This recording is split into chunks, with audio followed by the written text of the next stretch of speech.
Jai Sriman Narayan. Jai Sriman Narayan. Jai Sriman Narayan. I pay my obeisances to my spiritual master, Srimad Jagat Guru Sudarshan Acharya Maharaj. I pay my obeisances to Lord Sri Ramanuj. I pay my obeisances to the Purva Acharyas. I pay my obeisances to Mother Lakshmi. I pay my obeisances to the 12 Alvars. And I pay my obeisances to Lord Sriman Narayan. I welcome all of you present here at the Sri Narayan Dham in Durban, South Africa. I welcome those that's watching this discourse locally, nationally, and internationally. And I welcome in advance those that's going to be watching this discourse when it is posted in the various groups from around the world.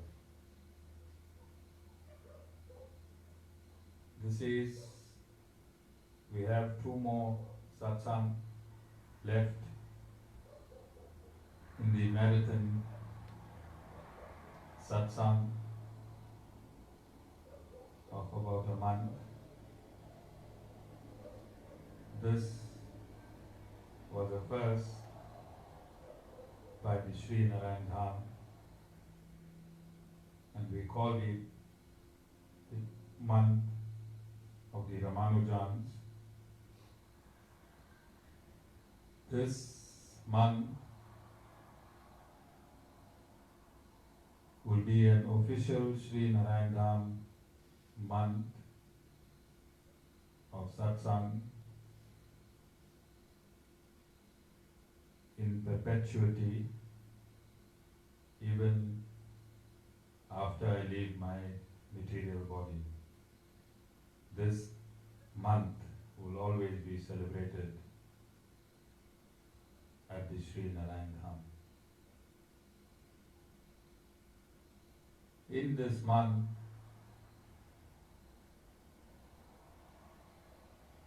the Guru gets an opportunity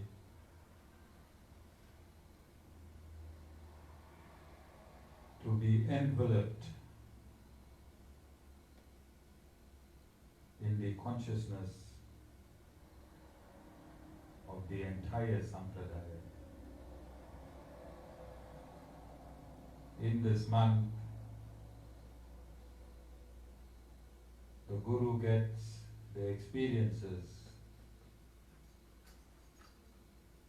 of Lord Sriman Narayan, Mother Lakshmi, the Alvars, and the Purva Acharyas, and his Guru. Our consciousness touch from dimension to dimension. And I've stated on last week Tuesday Satsang that there can be no greater exhilaration than this feeling between the Guru and his Guru and the Guru's Guru, going all the way back to Lord Sriman Narayan. And it is for this reason the Sri Narayan Dham will endorse in its constitution at our next meeting that the month of the Ramanujans will be part and parcel of the programs that we have set ourselves for in the forthcoming years. Those that are not in the Guru system might not understand this exhilaration. Those that are in the system, various degrees within the system, will understand in proportion to where they are in the system. The Guru-disciple system supersedes any other system on this planet. The Guru principle is the very first principle after creation that is dispersed in this universe in seed form. And this principle manifests into various gurus that are born on this planet. When your aim is right, when your intention is right, and when your seeking is right, the Guru appears from the universe and embraces you. The Guru finds you. You don't find the Guru. And once the Guru finds you, F-I-N-D-S, once the Guru finds you, Charles, then the Guru find, F-I-N-E, fine tunes you. When you come to the Guru, Charles, you come as a rock. You come as a unsculptured rock. Then the Guru takes a chisel. Which rock are you thinking about, Charles?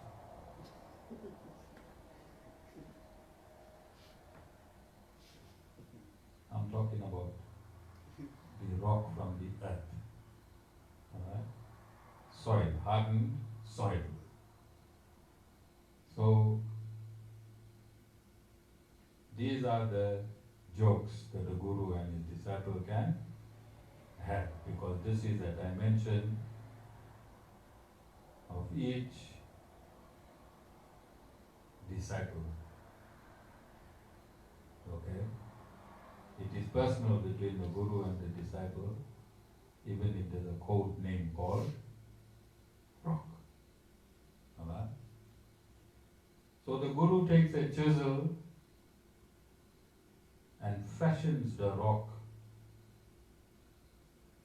from a rough piece of earth, and the Guru tries to make the most beautiful sculpture. Guru tries to make the most beautiful sculpture out of this jagged piece of rock. So sometime when the Guru takes a 4-pound hammer, he has to give the rock a few hard blows so that those pieces that does not want to come into shape comes into shape. And sometimes those blows, Vishishtadvaita Ramanujans, can become very, very painful, especially if the Guru is chiseling and forming the head of the sculpture. Especially if Guru is forming the head of the sculpture. And the best way in all of these sculpturing process is let the Guru sculpture you. Do not offer any resistance. And as soon as you stop resisting, then you turn from a rock into pati. As soon as you stop resisting, you turn from a rock into pati. And in order to sculpture pati, you don't need a 4-pound hammer and you don't need a chisel. You take a piece of ice cream stick and tenderly you shape the pati. And nobody's head will ring with blasting pain. Charles, you want to be a rock or you want to be a pati? Okay, Charles made a very informed and intelligent decision. He wants to be a pati. But in order to be a pati, Charles, you have to comply with the Guru's instructions 100%. No resisting the Guru's instructions and you become a pati. In this month, it also gives the Guru an opportunity to relive stories of his relationship with his own Guru. But I want to do this in the context of the Vedas, and I will explain in my conclusion why. So I will read and pay our obeisances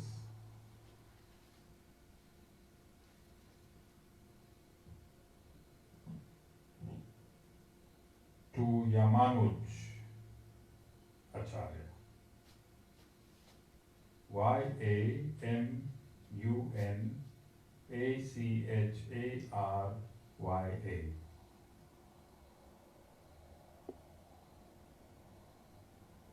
And I quote, I worship that Sri Yamanu Namuni, Yamunamuni,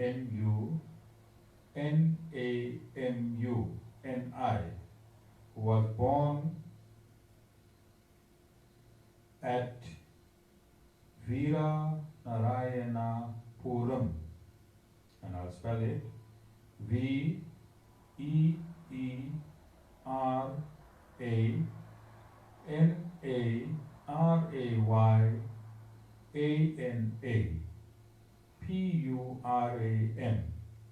in the month of Asada, and I'll spell it Asadha, in brackets July, August, under the influence of the asterism Uttarasada, and I'll spell it Uttarasada,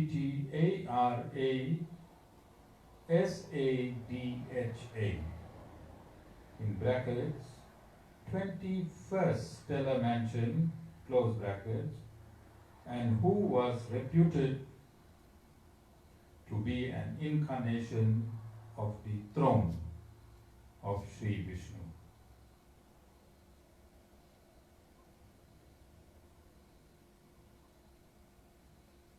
The day before yesterday, I paid our obeisances to Acharya Naka Muni.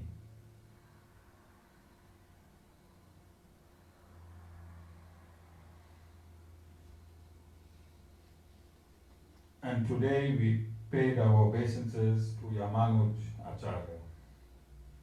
These are great personalities in Sri Vaishnavism. However, I do not have the luxury of time as we are about to close this marathon satsang in 2 days. So I want to quickly state that from Dwapara Yuga right up to the last, the 12th Alvar, the Divya Pradhanams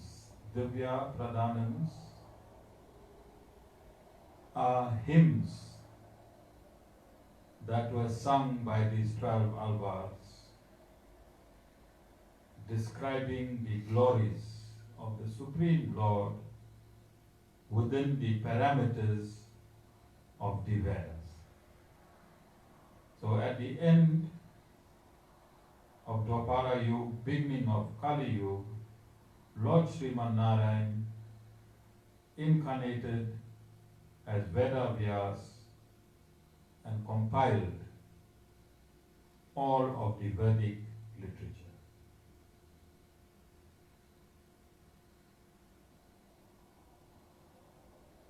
Alongside this incarnation, the 12 Alvars, the first three incarnated in Dwapara Yuga, the fourth Alvar incarnated in the juncture in between Dwapara and Kali Yuga, and the rest, the other 8 Alvars, incarnated up to year 800 AD in Kali Yuga. Then disciples in the disciplic succession took their birth. Bodhayana, Baruda, and a few others. I'll name them tomorrow, in tomorrow's Satsang. Barushi, and they continued the Vedic stream as per the Vedas, as compiled by Veda Vyas in Sanskrit. And the 12 Alvars, side by side, sang the Divya Pradhanams in Tamil, which means that the Tamil language traced backwards existed from Dwapara Yuga. We know it existed in Dwapara Yuga because the first 3 Alvars sang the Divya Pradhanams in Tamil, and they were all born together in Dwapara Yuga. So we know for certain that these hymns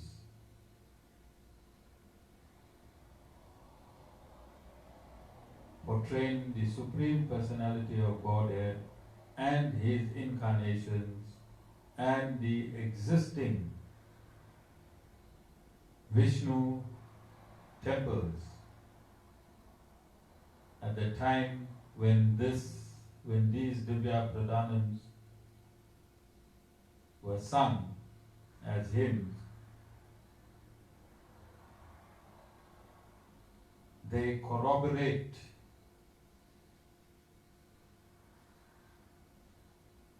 the existence of the Tamil language in the south.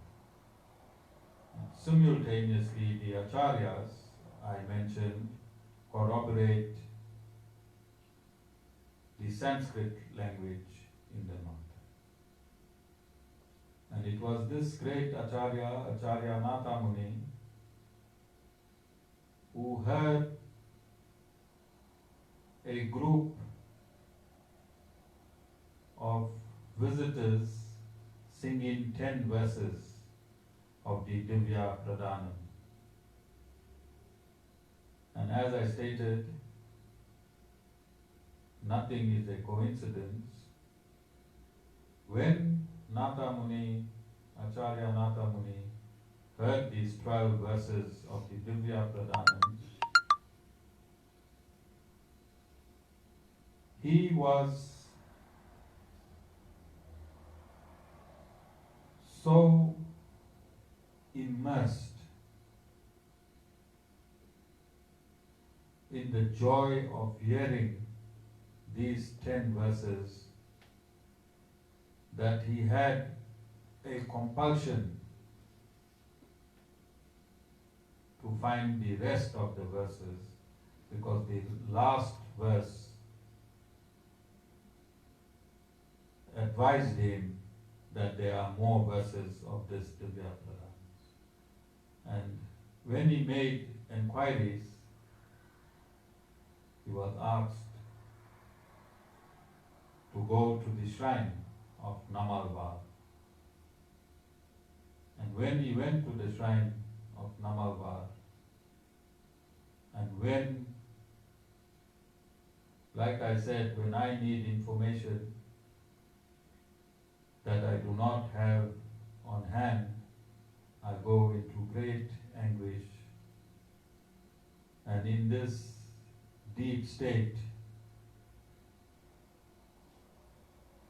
I elicit this information from my Guru, Swami Sudarshan Acharya Ji.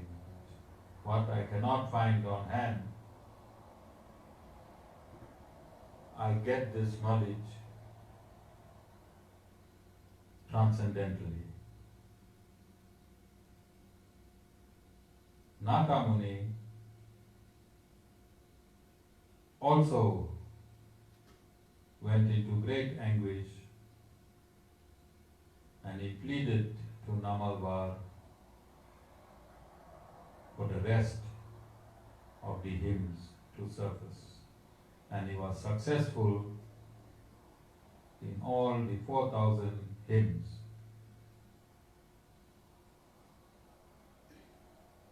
To be revealed to him. Acharya Naka Muni had a musical background, and he set music to these hymns. He had a son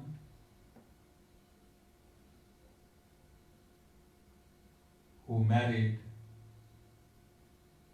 and had a child. And the child's name was Ramanuj Acharya. Ramanuj Acharya, he soaked himself in the Vedas, and at a very young age, at the age of 12,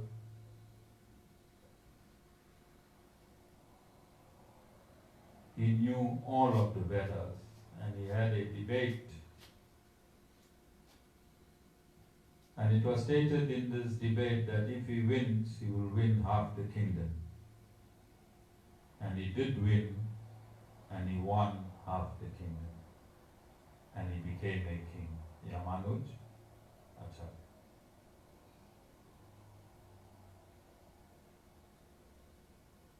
However, Naka Muni left instructions with a disciple that this disciple at a certain time must approach Ramanuj Acharya and remind him of his spiritual status.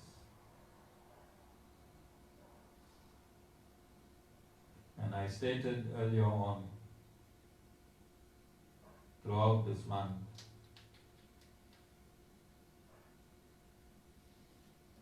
that I'm going to reveal how my own experiences are intertwined in this great history. And I want to state immediately that these personalities that I am discussing, they are absolutely supreme devotees of the Supreme Lord Sriman Narayan. I am an insignificant dust particle in the Sri Sampradaya. In no way am I describing my experience to equate with any of these supreme devotees of the Lord. However, when these supreme devotees appear on this earth, they appear to set an example and a spiritually legal precedent, so that when there is confusion within our system, then we go back in history and we see how these supreme devotees, how history recorded them and their experiences. And these are like our current practice in law, where in the legal dimension we need to make a judgment, then we use a decided case. And these supreme devotees in the spiritual injunction side, they and their experiences becomes the decided case. So when Ramanujans Acharya won the kingdom, he forgot spirituality. And he delved deep into material opulences. He was a king. He lived materially opulent. And this devotee of Nata Muni created a great manner in which to attract Ramanujans Acharya out of materialism. Similarly, I myself was born in a shrine. And when I chose science as a subject, I left spirituality. And when I met Guruji's disciple G.S. Pava in India in 2013,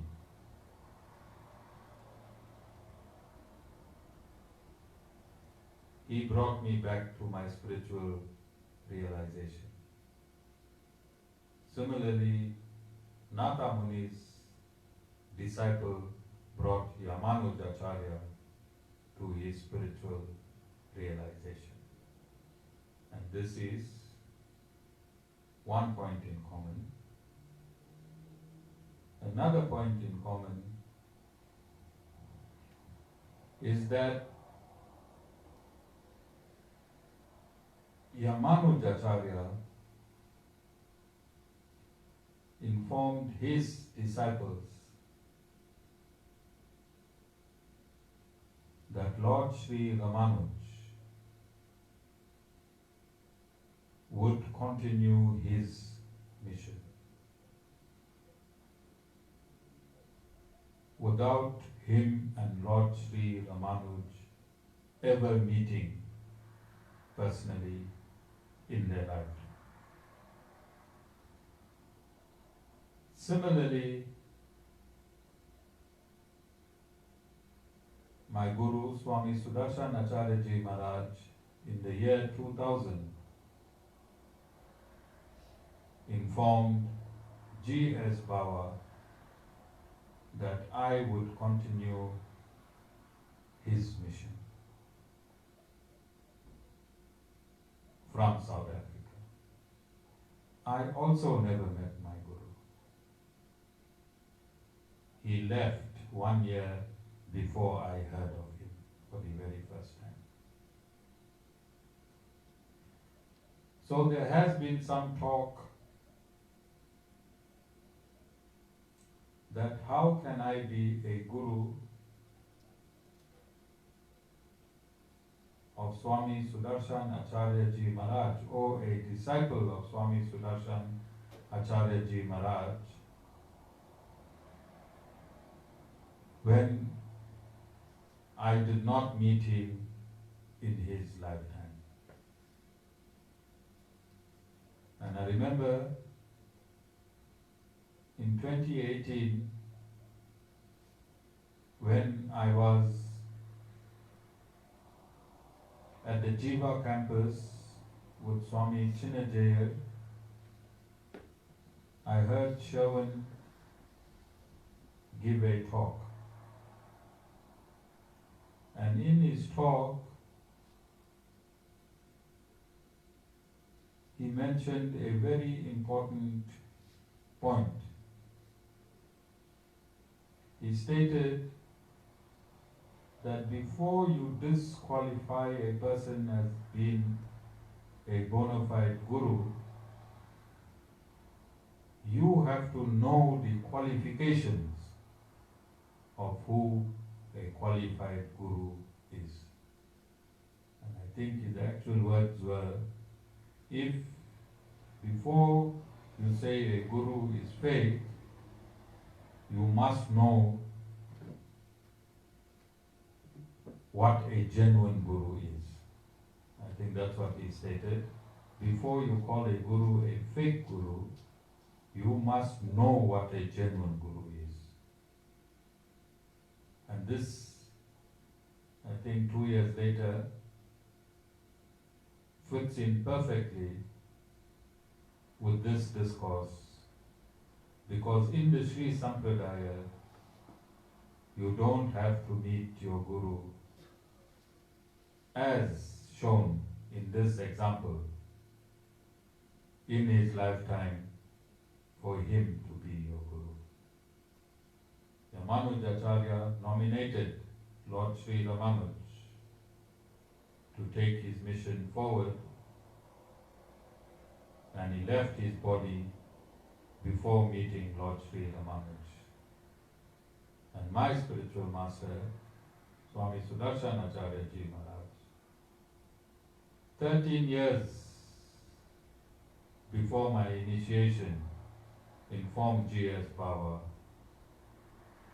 that I would be arriving from South Africa to take his mission forward, 1 year after he left his mortal coil. These are Vedic injunctions in the Sri Sampradaya. So, before making any allegations,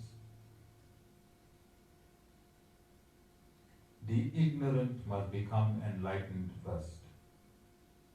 The ignorant must become enlightened first.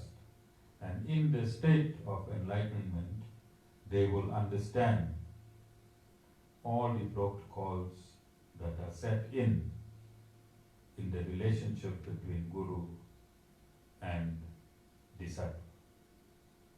And I stated, and I think as I stated earlier in this marathon satsang, we also want to experience and show our own experiences in this month of the Ramanujans. These people that have made these accusations, when they first came to this ashram, they used to eat meat, they used to drink, some used to take drugs,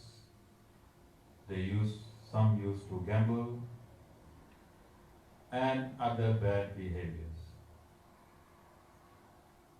When they met me, then I stopped their drinking, I stopped their meat eating, I stopped their partying, I stopped their gambling, and for 2 or 3 years they lived in Sattvagun. When I took the chisel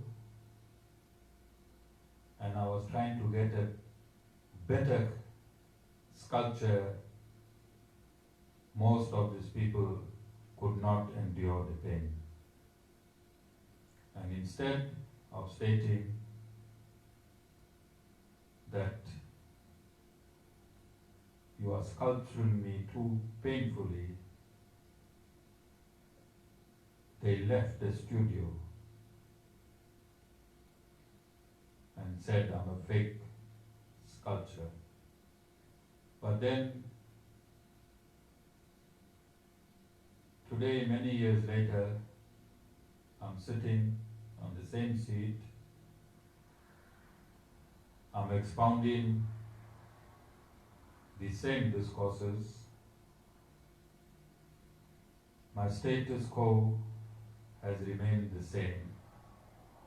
These people who made these allegations went back to drinking, went back to smoking, went back to drugs, and went back to meat. And all the other things that are done in the mode of ignorance. So it is logical to deduce in this period of 1, 2, 3 years of relationship between the Guru and the disciple, who was true and who was fake. Because the Guru-disciple relationship have to exist in absolute purity. The Guru-disciple relationship have to exist in absolute purity.